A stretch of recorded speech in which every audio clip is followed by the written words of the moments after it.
Hello everyone, welcome to Krishnatre classes. और आज हम लोग वेक्टर में अपना चैप्टर को कंटिन्यू करेंगे। लास्ट लेक्चर में हम लोगों ने ऑर्थोगोनल यूनिट वेक्टर्स तक देख लिया था और समझा था कि ऑर्थोगोनल यूनिट वेक्टर्स का यूज़ क्या है। जहाँ तक हम लोगों ने डिस्कस करा था ये था कि जो यूनिट वेक्टर होते हैं उसके पास मैग्नीट्यूड 1 होता है और उसको हम कहाँ यूज़ करते हैं, जब हमें किसी क्वांटिटी को डायरेक्शन देना हो।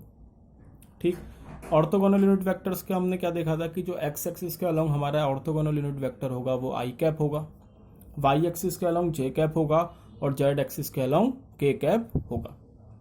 ठीक, फिर उसके बाद हमने एक वेक्टर एडिशन देखा था। वेक्टर एडिशन में हमने क्या देखा था कि जो कंपोनेंट हैं एक्स एक्सिस के अलोंग है, एक्स एक्सिस वालों को एक तरफ ऐड कर दो, वाई एक्सिस वालों को एक तरफ ऐड कर दो और के जेड एक्सिस वालों को एक तरफ ऐड कर दो।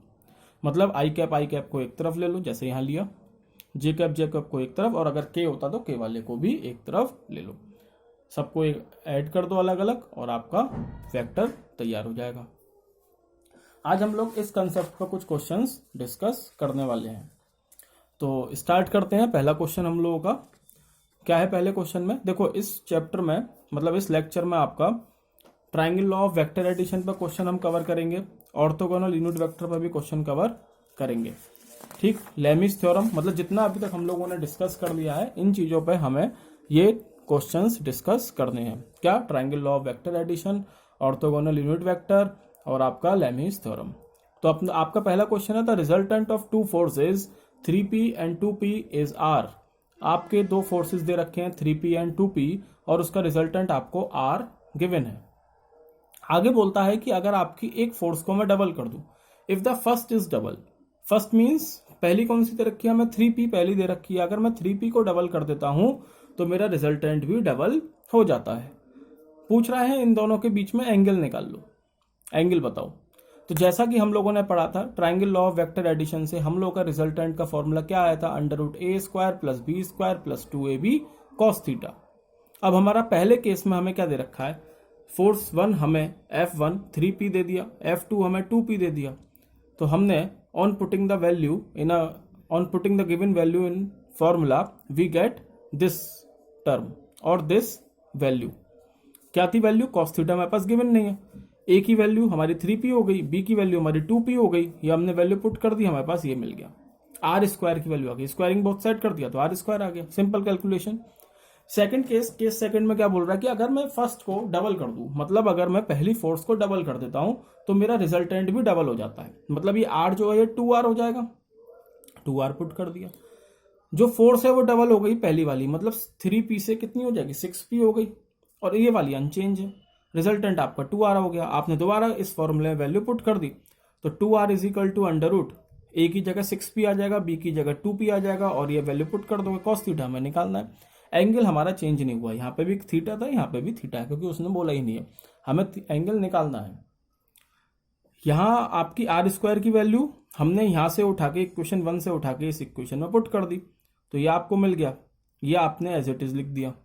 यहाँ पे आप इसको अंदर मल्टीप्लाई कर दीजिए, सिंपल कैलकुलेशन है। इसको सॉल्व करोगे तो आपको लास्ट में मिलेगा 12p² = -24p² cos थीटा। ये इससे 2 टाइम्स कट जाएगा, 12 से 24 2 टाइम्स कट जाएगा, p² से p² कैंसिल हो जाएगा, तो cos थीटा = -1/2 आ जाएगा। और -1/2 कब होता है cos थीटा? तो आपको मालूम होगा 120 पे आपका 1/2 -1/2 वैल्यू आती है। सो हमें एंगल कितना मिल गया? 120। और यही हमसे पूछा था कि हमें फोर्सेस के बीच में एंगल निकालना है। सिंपल क्वेश्चन था, डायरेक्ट फॉर्मूले पे था। सिर्फ ये था कि इसमें 2 केसेस थे, क्वेश्चन को थोड़ा समझना था कि कौन सी फोर्स डबल करी है और रिजल्टेंट डबल हो गया। अगला चलते हैं। अगला क्वेश्चन आपका फिर से एक सिंपल क्वेश्चन है, वेक्टर एडिशन पे है। जो हमने ऑर्थोगोनल यूनिट वेक्टर का वेक्टर एडिशन देखा था उस पे है। आपको एक वेक्टर दे रखा -i + 2j, बी वेक्टर दे रखा 3i - 2j, सी वेक्टर दे रखा 5j। आपको वैल्यू निकालनी है a + b - 2c की। तो a की वैल्यू इसमें पुट कर दो, कितनी है? -i + 2j, प्लस b लग रहा है प्लस लिख दिया, b की जगह वैल्यू पुट कर दो 3i - 2j, -2 लिखा हुआ है यहाँ पे भी लिख दिया, c की जगह वैल्यू पुट कर दो 5j। इस 2 का अंदर मल्टीप्लाई हो जाएगा तो ये -10j हो गया। ये आपका ब्रैकेट खुल जाएगा तो 3i - 2j हो गया। ये -i + 2j है। अब क्या बोला था मैंने, जे वालों को ऐड कर दो, तो जे वाले कौन से हैं, ये वाले हैं दो, सॉरी आई वालों को, तो माइनस आई प्लस 3i कितना हो गया 2i, -1 + 3 कितना होता है 2 हो जाएगा, आई आपका लग ही रहा है। सिमिलरली जे वालों को कर दो तो +2 -2 -10, 2 से 2 कैंसिल हो जाएगा, कितना बच गया -10j के। तो ये आपका वेक्टर एडिशन हो गया। ठीक है, आसान क्वेश्चन है, सिंपल क्वेश्चन डिस्कस कर रहे हैं जिससे कि आपको थोड़ा कंसेप्ट क्लियर हो जाए। हमने जो अभी तक देखा थ्योरी डिस्कस कर ली है, तो कुछ सिंपल क्वेश्चंस देखेंगे तो आपको वो रिफ्रेश भी हो जाएगी आपकी मेमोरी, और इसमें मदद भी मिल जाएगी फॉर्मूले में, किस तरीके से हमें फॉर्मूले को यूज करना है या किस तरीके से हमें कंसेप्ट को यूज करना है जो अभी तक हमने डिस्कस करें। नेक्स्ट क्वेश्चन देखते हैं।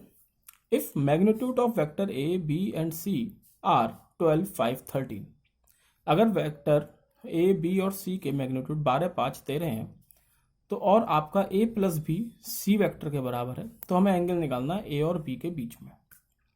तो जैसे ही आपने ये देखा a + b = c, तो समझ में आ गया होगा कि c आपका क्या है, रिजल्टेंट है, और दो वेक्टर कौन से a और b। इसका मतलब c = √a² + b² + 2ab cos theta हो जाएगा, triangle law of vector addition से। तो ये हमने लगा दिया। अब आपको a का मैग्नीट्यूड दे रखा है 12, b का मैग्नीट्यूड दे रखा है 5, पुट कर दी, और c का मैग्नीट्यूड 13 दे रखा है, ये भी पुट कर दिया।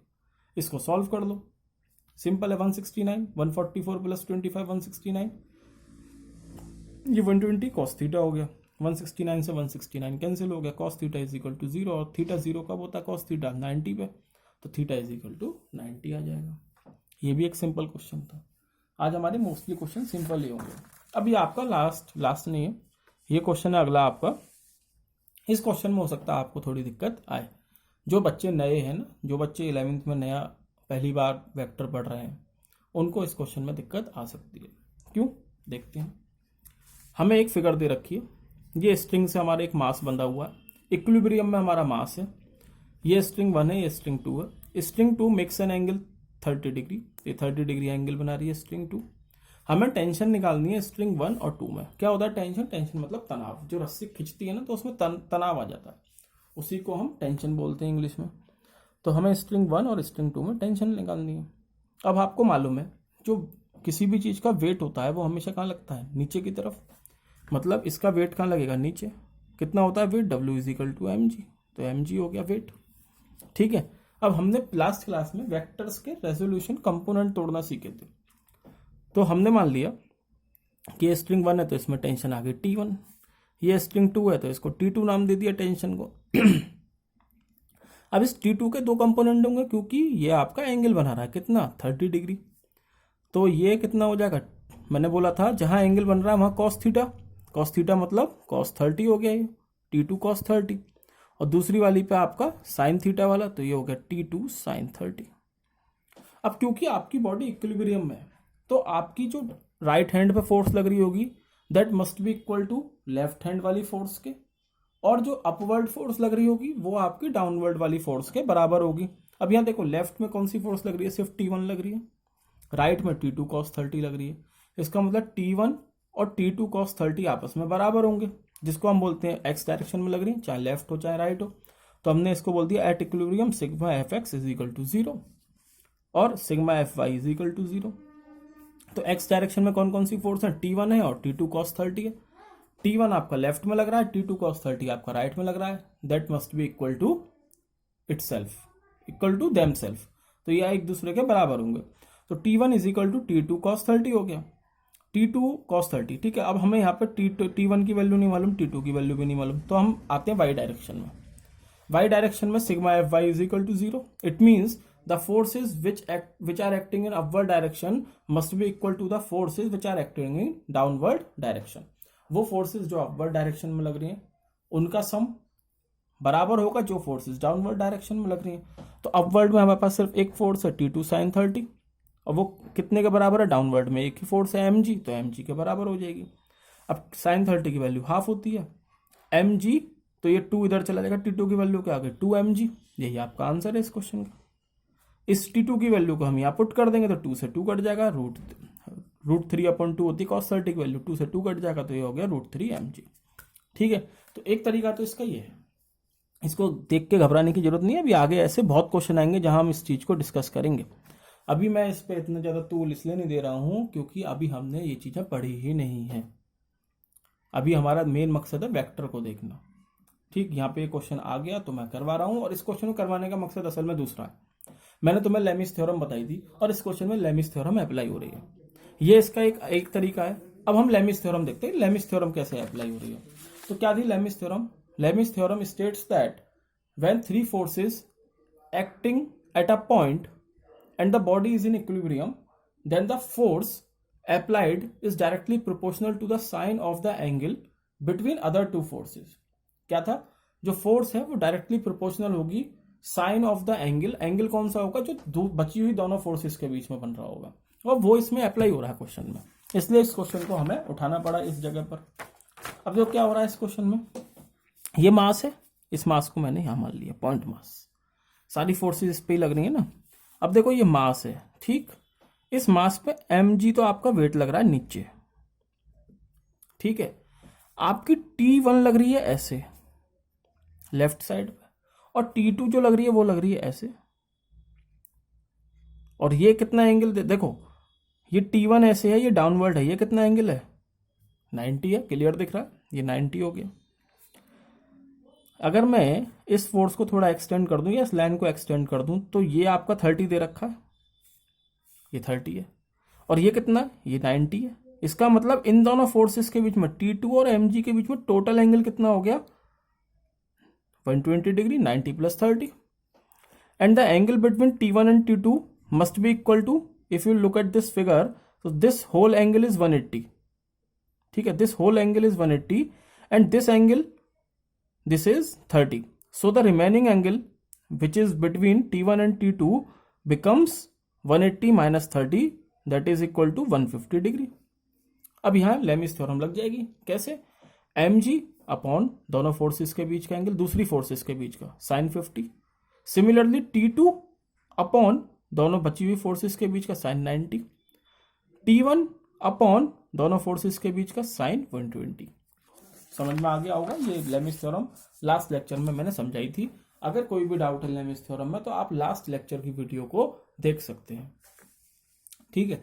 ये आपकी फिगर है, ये 150 पता है, ये 120, 190। mg दोनों बची हुई फोर्सेस के बीच में एंगल कितना है? 150, तो साइन 150। T1 और T1 के बीच में बाकी बची हुई फोर्सेस के बीच में कितना एंगल है? 120, तो साइन 120। और T2 और बची हुई दो फोर्सेस कौन से? T1 और mg, इसके बीच में कितना एंगल है? 90, तो साइन 90। अब हम इसको सॉल्व कर सकते हैं। तो आप एक बार mg अपॉन साइन 150 को बराबर रख दो T1 अपॉन साइन 120 के, और mg अपॉन साइन 150 को एक बार बराबर रख दो T2 अपॉन साइन 90 के। तो ये आपकी बस अब कैलकुलेशन बची है। क्या करना है? साइन 150 की वैल्यू निकालना आना चाहिए आप लोगों को। कैसे निकालेंगे? देखो, साइन 150 को मैं क्या लिख सकता हूं? अगर नहीं पढ़ा तो घबराओ मत, मैथमेटिक्स में पढ़ लोगे। साइन 150 को मैं लिख सकता हूं साइन 180 माइनस 30 लिख सकता हूं। और 180 माइनस 30 का मतलब होता है कि सेकंड क्वाड्रेंट, और सेकंड क्वाड्रेंट में आपका साइन जो है वो पॉजिटिव रहता है। It means it becomes sine 30 and sine 30 is 1/2। ठीक, तो ये आएगी 1/2, 2 ऊपर चला जाएगा, 2mg हो गया।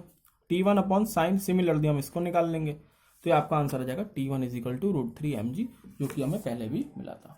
इसी तरीके से हम इसको सॉल्व कर देंगे, और T2 आ जाएगा 2mg। ठीक है, तो ये आपका हो गया लेमिस थ्योरम की वजह से हमने ये क्वेश्चन लिया है।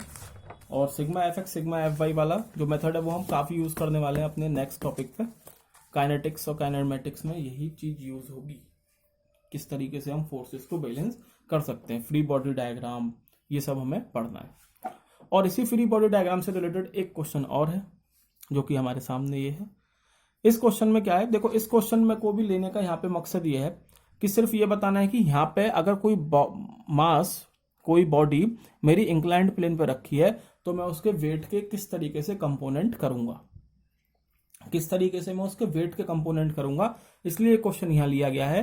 बाकी इस क्वेश्चन को किस तरीके से सॉल्व करेंगे, कैसे फोर्सेस बैलेंस होंगी, क्या फ्री बॉडी डायग्राम होगा, ये हम अपने आगे की क्लासेस में कवर करेंगे। तो अभी सिर्फ हम लोग को देखना कि इसके वेट के कैसे हॉरिजॉन्टल, इसके कैसे कंपोनेंट होंगे। तो एक बार क्वेश्चन देख लेते हैं क्या कह रहा है। अ mass of 4 kg, a mass of 4 kg lies on a plane making an angle 30 degree to the horizontal, resolve its weight along and perpendicular to the plane। तो ये भी वही कह रहा है, एक 4 kg का मास है, एक इंक्लाइंड प्लेन पर रखा हुआ। इंक्लाइंड प्लेन आप कैसे समझोगे, जैसे ये पेन है, अभी ऐसे है, अभी ऐसे हो गया, इंक्लाइंड प्लेन हो गया। अभी इस पर मैं कोई बॉडी रख दूं इसके ऊपर, तो वो इंक्लाइंड इस तरीके से रखा है, ठीक है। और इस हॉरिजॉन्टल प्लेन का जो एंगल बन रहा है, इस प्लेन का जो एंगल बन रहा है हॉरिजॉन्टल से, वो है 30 डिग्री, ठीक है। अब इस चीज को समझने के लिए कुछ चीजें हमें समझनी पड़ेंगी पहले। तो इसमें क्या है कि आपका कोई अगर वेट रखा है नीचे, तो जैसा हम लोग 10th क्लास में पढ़ते हैं, to every action there is equal and opposite reaction. अब ये जो न्यूटन्स की थर्ड लॉ है, जो हम लोग सिर्फ 4 वर्ड रट के 10th क्लास में याद करके आगे बढ़े आते हैं, इसका यूज, इसकी एप्लीकेशंस हमारी 11th क्लास में आके खुलती हैं। यहां पे आके बहुत इंपॉर्टेंट हो जाती है आपकी न्यूटन्स थर्ड लॉ। इस चीज में, इस स्टेटमेंट में कि to every action there is equal and opposite reaction, बहुत चीजें छुपी हुई हैं, और वही हम धीरे धीरे डिस्कस करेंगे अपने क्लास 11th के सिलेबस में। तो यहां पे सपोज करो कि एक वेट रखा है, ठीक है, सरफेस पर। अब इसका वेट जो है डाउनवर्ड लग रहा होगा, डाउनवर्ड इसका वेट लगेगा, इसमें तो कोई शक नहीं, डाउनवर्ड इसका वेट लगेगा। अब अगर तुम न्यूटन्स थर्ड लॉ को कंसीडर करोगे, तो ये कहती है कि to every action there is equal and opposite reaction. इसका मतलब अगर इसका वेट नीचे लग रहा है, और वेट कहां लग रहा है, सरफेस पे लग रहा है, तो ऐसा जरूरी है न्यूटन्स लॉ के अकॉर्डिंग कि ये जो सरफेस है ये भी इस पे एक फोर्स लगाएगा। और कैसी, equal and opposite, to every action there is equal and opposite reaction. तो वो जो ये फोर्स लगाता है ना, वही हम दिखाते हैं एन से, कैपिटल एन, और इसको हम बोलते हैं रिएक्शन फोर्स या normal reaction force, reaction force. तो यहां पे आपका N is equal to M G है, ठीक है। लेकिन ये कब है, जब आपका सरफेस प्लेन है, इंक्लाइंड नहीं है। अब जो केस हमारे सामने है उसमें क्या हो रहा है कि आपका वेट तो रखा है, मान लो यही ब्लॉक रखा है, लेकिन हमारा जो प्लेन है वो इंक्लाइंड हो गया है, हमारा प्लेन ऐसे हो गया। अब जब ये प्लेन मेरा इंक्लाइंड हो गया, दोबारा बना लेते हैं। अब ये मेरा वेट रखा है, अब वेट तो अभी भी डाउनवर्ड लगेगा, कोई सेकंड शोभा नहीं है इसमें। आपकी जो वेट है वो तो नीचे ही लगेगा, डाउनवर्ड ये लग रहा है। और रिएक्शन जो लगेगी, अब सरफेस हमारा कैसे, ऐसे रखा है टेढ़ा, तो इस पे जो नॉर्मल रिएक्शन लगेगी वो कैसी लगेगी, सरफेस के नॉर्मल होगी। सरफेस के नॉर्मल कैसे, ऐसे, ठीक है। अब वेट लग रहा है ऐसे, नॉर्मल लग रही है ऐसे, तो क्या दोनों इक्वल हो जाएंगे, नहीं होंगे। तो यहाँ पे हमें करने पड़ते हैं वेट के कम, आप नॉर्मल का भी कर सकते हैं, लेकिन हम लोग आगे तक की कैलकुलेशन में वेट का ही कंपोनेंट करेंगे, और मोस्टली किताबों में वेट का ही कंपोनेंट करा गया है, तो हम वेट का ही देखते हैं सिर्फ।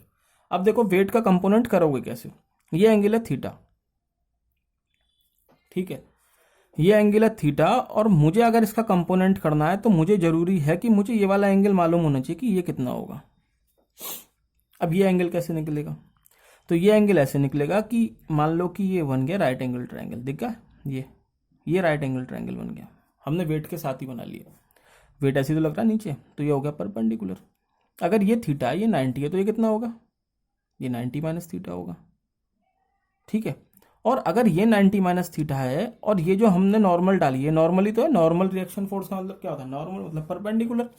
तो ये जो नॉर्मल है, इसका एंगल कितना होगा, यहां से यहां पे पूरा, it must be 90 degree, it must be 90 degree. तो आपका जो बचा हुआ एंगल है, ये 90 माइनस थीटा है, ये पूरा 90 है, तो ये कितना होगा, थीटा होगा। और यही चीज हम लोगों को याद रखनी है। याद क्या रखनी है, मतलब आप समझ में आ गया, पर लेकिन हम बार बार इतनी कैलकुलेशन नहीं करेंगे। अब हमें ये चीज माइंड में याद रखना है कि जो जितना एंगल यहाँ होगा ना प्लेन का, उतना एंगल हमारा वेट बनाएगा यहाँ पे नॉर्मल के संग। मतलब ये ऐसा हो गया, अगर हम इसको और थोड़ा साफ कर दें, अगर ये थीटा है, ये आपका ब्लॉक रखा है, ये आपका इसका वेट लग रहा है नीचे mg, ये इस पर रिएक्शन लग रही है n, ठीक। तो ये वाला जो एंगल है ना, ये थीटा है, ठीक है, ये थीटा है। अब अगर ये थीटा हो गया ना, तो अब इसको तोड़ दो, mg मैंने क्या बोला था, जहां थीटा बन रहा है वहां कॉस थीटा आ जाएगा, तो ये एम जी कॉस थीटा हो गया कंपोनेंट, और दूसरी एक्सिस पे परपेंडिकुलर वाली पे साइन थीटा आ जाएगा, तो ये हो गया एम जी साइन थीटा। अब इस क्वेश्चन को ले लो, क्या है, थीटा की जगह 30 पुट कर दो बस। तो ये वाला कैसा है, ये वाला कंपोनेंट है परपेंडिकुलर टू प्लेन, क्योंकि प्लेन तो ये वाला है ना मेरा जिस पे बॉक्स रखा है, तो ये परपेंडिकुलर है प्लेन के, तो ये परपेंडिकुलर टू प्लेन हो गया, और ये मेरा पैरेलल टू प्लेन है। तो यहाँ पे जो हमारा मेन टारगेट था इस क्वेश्चन में वो ये था कि किस तरीके से वेट के कंपोनेंट होते हैं, ठीक है। बाकी जो इसमें सारी चीजें हैं, इक्वेशंस को बैलेंस करना, फ्री बॉडी डायग्राम, वो नेक्स्ट लेक्चर्स में, अपने अपकमिंग लेक्चर्स में कवर करेंगे। फिलहाल जो हमारा टारगेट है वो ये है कि हमारा वेट का कंपोनेंट कैसे होता है। तो यहाँ थीटा बन रहा है, जहाँ थीटा बन रहा होगा वहाँ कॉस थीटा, तो एम जी कॉस थीटा हो गया, और जहाँ थीटा नहीं बन रहा वहाँ एम जी साइन थीटा हो गया, ठीक है। तो ये हो गया आपका एक और क्वेश्चन। होप कि आप लोगों को समझ में आ रहा होगा। इस क्वेश्चन को करवाने की जरूरत है मुझे नहीं लगता, अभी अभी डिस्कस करा है, लेमिस थ्योरम लगा दो या फोर्सेस को बैलेंस कर दो, वीडियो को पॉज करना और इस क्वेश्चन को ट्राई करना। हालांकि मेरे पास यहाँ पे सॉल्यूशन भी है, पर मैं अब इसको डिस्कस नहीं करूंगा। सेम क्वेश्चन है, 3 फोर्सेज हैं, एक एफ नीचे की तरफ लग रही है, T2 आपका ऐसे 30 डिग्री एंगल बना रहा है, T1 इधर लग रहा है, तो हमें क्या निकालना है, T1 और T2 की वैल्यू निकालनी है।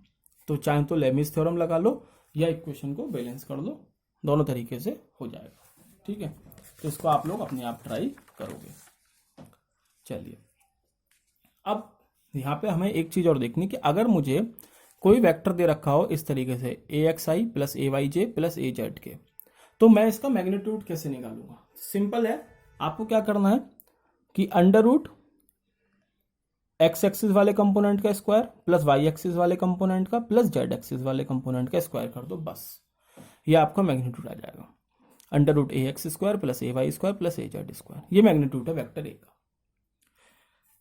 हम इससे रिलेटेड क्वेश्चन देख लेते हैं, समझ में आ जाएगा। अगर एक फोर्स हमें इतनी दे रखी है 6i minus 8j plus 10k,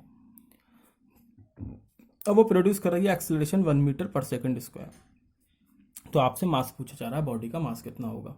force दे रखी है, एक्सेलरेशन दे रखा है, मास पूछना है, तो आपको मालूम है F इजिकल टू ma होता है। अब F जो है ना, यहाँ आप ऐसा तो पुट करोगे नहीं वेक्टर फॉर्म में, तो हमें इसका मैग्नीट्यूड निकालना होगा। मैग्नीट्यूड कैसे निकलेगा अभी बताया, under root AX square plus AY square plus AZ square. अब यहाँ AX AY AZ क्या है, ये है 6 माइनस 8 और 10, इनका स्क्वायर करा ऐड कर दिया, तो जो आपका फोर्स आ रहा है वो 10 अंडर रूट 2 आ रहा है। फॉर्मूले में वैल्यू पुट कर दो, 10 under root 2 is equal to m into A की वैल्यू 1 दे रखी है तो 1 पुट कर दिया, तो 10 अंडर रूट 2 kg आपका मास आ गया, ठीक है। तो ये है क्वेश्चन। अब साथ के साथ हम लोग अब इसमें motion of object in 3D भी कवर कर लेते हैं, ज़्यादा बड़ा टॉपिक नहीं है। Motion of object in 3D, किस तरीके से एक 3D में जब ऑब्जेक्ट मूव कर रहा होगा तो किस तरीके से हम उसके मोशन को स्टडी कर सकते हैं। तो देखो, अगर मेरा ऑब्जेक्ट 3D में मूव कर रहा है तो मुझे एक रेफरेंस पॉइंट चाहिए जहाँ से मैं उसकी पोजीशन निकाल सकूँ। किसी भी ऑब्जेक्ट में पोजीशन कैसे निकालूंगा, भाई ये पेन रखा है तो कैसे बताऊंगा मैं किसी को पेन रखा है, कहाँ रखा है, पेज के ऊपर, टेबल के ऊपर, टेबल के पास, मेरे पास, मेरे हाथ के पास, इस तरीके से रेफरेंस है सब। तो ऐसे ही हम एक ओरिजिन कंसिडर कर लेते हैं जहाँ पे आपकी तीनों एक्सिस मैच मिल रही हैं, एक्स वाई और जेड, जिसको हम ओरिजिन बोल देते हैं, और तीनों एक्सिस क्या एक दूसरे के परपेंडिकुलर है। अब अगर ऑब्जेक्ट मेरा मान लो यहाँ पर है 3D में ही इस तरीके से, ये एक्स वाई जेड एक्सिस हो गई, एक्स और वाई है ही यहाँ कहीं रखा है बीच में, तो इसके तीन कोऑर्डिनेट होंगे, 3 कंपोनेंट होंगे ऐसे बोल सकते हैं। तो पोजीशन वेक्टर कैसे बताऊंगा मैं, एक्स आई कैप प्लस वाई जे कैप प्लस जेड के कैप, पोजीशन वेक्टर, पोजीशन जिससे मैं ऑब्जेक्ट की पोजीशन बता पा रहा हूँ। इस पोजीशन का मैग्नीट्यूड कितना होगा, तो अभी अभी बताया, under root X square plus Y square plus Z square हो जाएगा मैग्नीट्यूड। अब अगर मुझे इस पोजीशन वेक्टर मुझे गिवन है और मुझे इसकी वेलोसिटी निकालनी है, तो कैसे निकालूंगा। सिंपल है, 10th क्लास में हम लोगों ने पढ़ रखा है कि velocity is the rate of change of displacement with respect to time.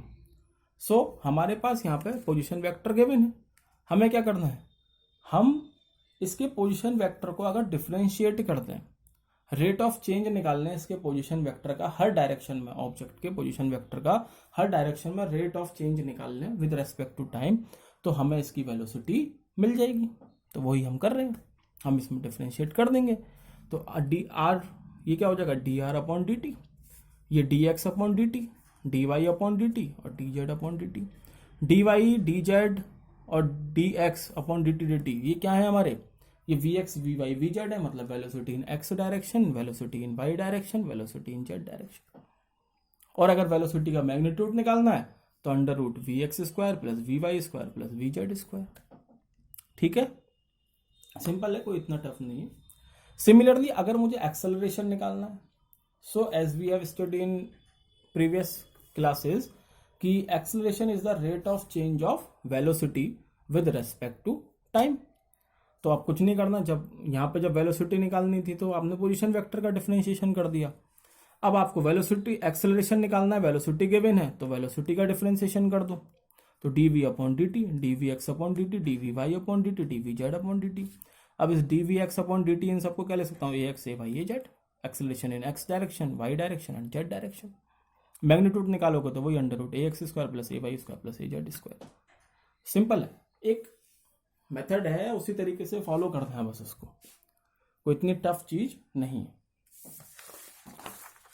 तो हमारे अब देखो एक्सेलरेशन जो है, हमने पहले अगर हमारे पास पोजीशन वेक्टर गिवन है तो हमने पोजीशन वेक्टर का डिफरेंशिएशन करा तो हमें वेलोसिटी मिल गई, वेलोसिटी करा तो एक्सेलरेशन मिल गया। तो क्या मैं ये कह सकता हूं कि मैं अगर डिस्प्लेसमेंट का 2 बार डिफरेंशिएशन कर दूं तो मुझे एक्सेलरेशन मिल जाएगा, बोल सकता हूं, क्योंकि पहले जब पोजीशन वेक्टर का डिफरेंशिएशन करा तो वेलोसिटी मिल गई, फिर उस वेलोसिटी का डिफरेंशिएशन करा तो एक्सेलरेशन मिल गया। तो अगर मुझे डायरेक्ट एक्सेलरेशन ही चाहिए और पोजीशन वेक्टर गिवन है तो मैं 2 बार डिफरेंशिएशन सीधे पोजीशन वेक्टर का ही कर देता हूं ना, विद रेस्पेक्ट टू टाइम। उसको मैं कैसे लिखता हूं, D square x upon D T square करके। तो अगर 2 बार पोजीशन वेक्टर का डिफरेंशिएशन करूंगा तो मुझे एक्सेलरेशन मिलेगा। ठीक है, अब यहाँ एक चीज और डिस्कस करते हैं, फिर हम इस लेक्चर को फिनिश करेंगे। ज्यादा लंबा लेक्चर नहीं करना है वरना तुम लोग सो जाओगे। चलिए, अगर मेरे पास 2 वेक्टर गिवन है, यहां देखो उस फिगर को रहने दो जो बनी हुई है। देखो मेरे पास 2 वेक्टर गिवन है, एक वेक्टर क्यू है और एक मेरे पास वेक्टर पी है। ठीक, और इनका अगर मुझे रिजल्टेंट निकालना तो रिजल्टेंट किस डायरेक्शन में निकलेगा, parallelogram law of vector addition लग गई, ज़्यादा आगे चला गया, चलो कोई नहीं। ठीक है, इस तरीके से इसका वो बन गया आपका रिजल्टेंट, ये हमने मान लिया आर वेक्टर। अगर मैं कहूं कि मेरा आर वेक्टर यहां पे एंगल अल्फा बना रहा है पी के साथ और क्यू के संग एंगल बना रहा है बीटा, तो कोई दिक्कत नहीं होगी। अब इसको जरा ध्यान से देखो, मैंने क्या बोला, ये क्यू है, ये मेरा पी है और ये मेरा आर है। एक पॉइंट पे एक्ट कर रही हैं तीनों फोर्सेस, कर रही हैं एक पॉइंट पे 3 फोर्सेस एक्ट कर रही हैं। कुछ याद आ रहा है, अभी अभी क्वेश्चन भी सॉल्व करा उससे रिलेटेड, लेमिस थ्योरम याद आई। 3 फोर्सेस एक पॉइंट पर एक्ट कर रही हैं, मतलब क्या, लेमिस थ्योरम लगेगी।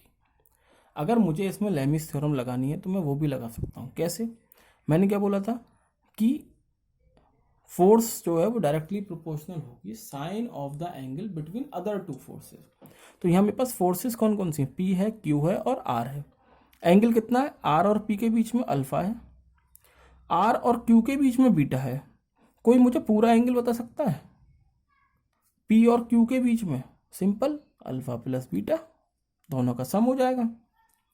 अब देखो मैंने क्या बोला, force is directly proportional to sine of angle between other 2 forces. P force है, पी के अलावा और कौन सी 2 फोर्स हैं, आर और क्यू है।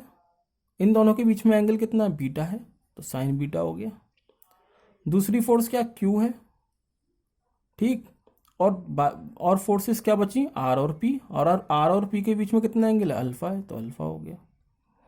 सिमिलरली आर के अलावा कौन सी 2 फोर्सेस बची, पी और क्यू, और इनके बीच में कितना एंगल है, अल्फा प्लस बीटा, तो ये साइन अल्फा प्लस बीटा हो गया। तो इस तरीके से भी हम इस फिगर में भी लेमिस थ्योरम लगा सकते हैं। ठीक, क्योंकि लेमिस थ्योरम क्या बोलती है कि जब 3 फोर्सेस आपकी एक पॉइंट पर एक्ट कर रही हो और बॉडी हमारी इक्विलिब्रियम में हो, तो फोर्स जो है वो डायरेक्टली प्रोपोर्शनल होगा sine of the angle between other two forces. तो ये है आपका आज का लेक्चर, जिसमें हमने कुछ क्वेश्चंस डिस्कस करे और मोशन इन 3D डिस्कस करा। नेक्स्ट लेक्चर में हम लोग डॉट प्रोडक्ट या स्केलर प्रोडक्ट, कुल मिला के मल्टीप्लीकेशन ऑफ वेक्टर जो कि सामने आप लोगों के, यही स्टार्ट करने वाले हैं, लेकिन नेक्स्ट लेक्चर में, इसमें नहीं। स्केलर प्रोडक्ट या डॉट प्रोडक्ट जो है हम पहले लेक्चर में कवर करेंगे, फिर उसके बाद इसके क्वेश्चन डिस्कस करेंगे, एंड देन हम लोग वेक्टर प्रोडक्ट या क्रॉस प्रोडक्ट डिस्कस करेंगे। तो ये आपका 3-4 लेक्चर में कवर होगा, ठीक है। तो अगर आपको ये वीडियो पसंद आया तो इसको लाइक करें, चैनल को सब्सक्राइब करें, कमेंट करें, शेयर करें, और सबसे जरूरी बात, घर रहें, स्वस्थ रहें। धन्यवाद।